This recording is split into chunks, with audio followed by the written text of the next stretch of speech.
नमो नमः। मेरे YouTube channel Sanskrit for all पर आपका स्वागत है। आज हम भाववाची पढ़ेंगे। इससे पहले हम लोगों ने कर्तवाच्य और कर्मवाच्य को पढ़ लिया है। आज देखेंगे भाववाच्य को। ठीक, कर्तवाच्य से भाववाच्य में बदलना सीखेंगे। तो आइए देखते हैं। इसमें वाच्य में आपका है भाववाच्य। इसका जो कर्ता होता है, इसका कर्ता क्या होगा? तृतीया विभक्ति का होता है। जो इसका कर्म होता है, ठीक, कर्म होगा प्रथमा विभक्ति का। और जो इसकी क्रिया होगी, क्रिया क्या होगी? लकारों में प्रथम पुरुष एकवचन आत्मनेपद पद में, या आपका दूसरा इसमें नियम जो लगता है, प्रत्यय लगने पर नपुंसकलिंग प्रथमा विभक्ति एकवचन में होता है। ठीक, एक मुख्य बात यह है कि भाववाच्य में कर्म होता ही नहीं है। ठीक, फिर भी नियम में दिया जाता है, लेकिन आप कह सकते हैं कर्मवाच्य को ही भाववाच्य भी कह सकते हैं। ठीक, कर्मवाच्य में क्या होता है? उसमें कर्म दिखाई देता है, लेकिन भाववाच्य में कर्म नहीं दिखाई पड़ता है। ठीक, तो इसमें आपका नियम भी यही बोलता है कि आपका भाववाच्य में कर्ता में तृतीया विभक्ति होती है और क्रिया सदा प्रथमा विभक्ति या प्रथम पुरुष एकवचन में ही होती है। ठीक, जैसा अभी हम लोगों ने यहाँ देखा था। तो आइए कुछ उदाहरण देखते हैं भाववाच्य का। ठीक, अहम जीवामि। ठीक, अहम जीवामि किस में है? ये आपका है कर्तवाच्य में, और ये बदला जा रहा है भाववाच्य में। ठीक, शब्द है अहम जीवामि, तो भाववाच्य में हो गया मया जीविते। जना हसन्ति, तो हो जाएगा जनैः हसिते।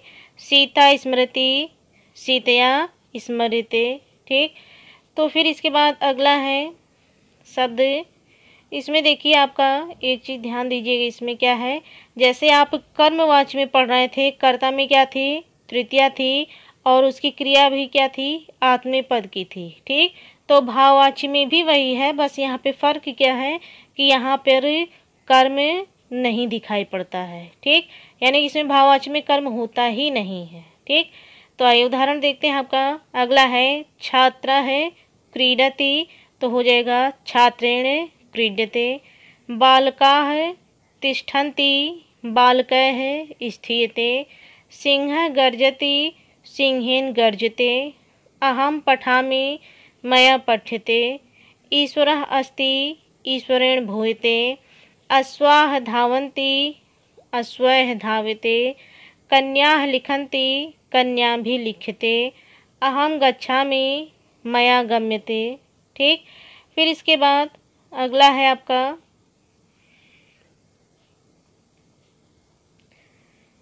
तुम खादसि, त्वया खाद्यते। लता वर्धते, लताया वर्ध्यते। ठीक, तो इसमें देखिए एक चीज़ आप यहाँ देख रहे होंगे कि यहाँ पर देखिए जो कर्तवाच्य के शब्द थे, सभी क्या थी? परस्मै पद की क्रिया लगी हुई थी। ठीक, तिष्ठन्ति, गर्जन्ति, पठामि, अस्ति, धावन्ति, लिखन्ति, गच्छामि, खादसि, वर्धते। ठीक, और यहाँ क्या है? जो भाववाच्य में बना है, इसमें क्रिया सभी क्या है?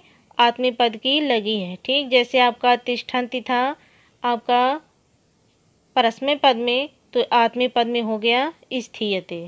ठीक, तो यहाँ पर आपका जो कर्ता था, कर्ता क्या थे?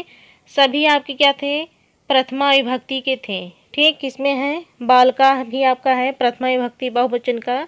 तो जब यहाँ पे बालका लिखा गया, तो ये आपका किस में गया? तृतीय विभक्ति के बहुवचन में गया। ठीक, इसमें प्रश्न पूछता है कुछ इस प्रकार से, जैसे शब्द दिया है बालकाः तिष्ठन्ति। ठीक, तो यहाँ बालक बैठते हैं का भाववाच्य होगा। ठीक है, तो इसमें हो जाएगा बालकैः स्थीयते। ठीक, फिर आपका है मया पठ्यते। ठीक, शब्द दिया है मया पठ्यते में कौन सा वाच्य है? कर्तवाच्य, कर्मवाच्य या भाववाच्य? ठीक, तो यहाँ पर आपको क्या है? ये भाववाच्य हो जाएगा। ठीक, फिर ऐसे आपका पूछता है मया पठ्यते का कर्तवाच्य होगा। ठीक, मया पठ्यते का कर्तवाच्य होगा, तो ये हो जाएगा अहम पठामि। ठीक, तो इसी तरीके से आपका मुख्य प्रश्न तो यही पूछता है कि कर्तवाच्य में किसकी प्रधानता, कर्मवाच्य में किसकी प्रधानता, या भाववाच्य में किसकी प्रधानता। ठीक, तो कर्तवाच्य में कर्ता की, कर्मवाच्य में कर्म की, और भाववाच्य में भाव की प्रधानता होती। प्रधानता मतलब जहाँ पर प्रथमा विभक्ति लगी होती है उसे ही प्रथम हुआ, उसी को क्या बोला गया, प्रधान बोला गया या मुख्य बोला गया। ठीक, तो ये हो गया आपका भाववाची परिवर्तन। धन्यवाद।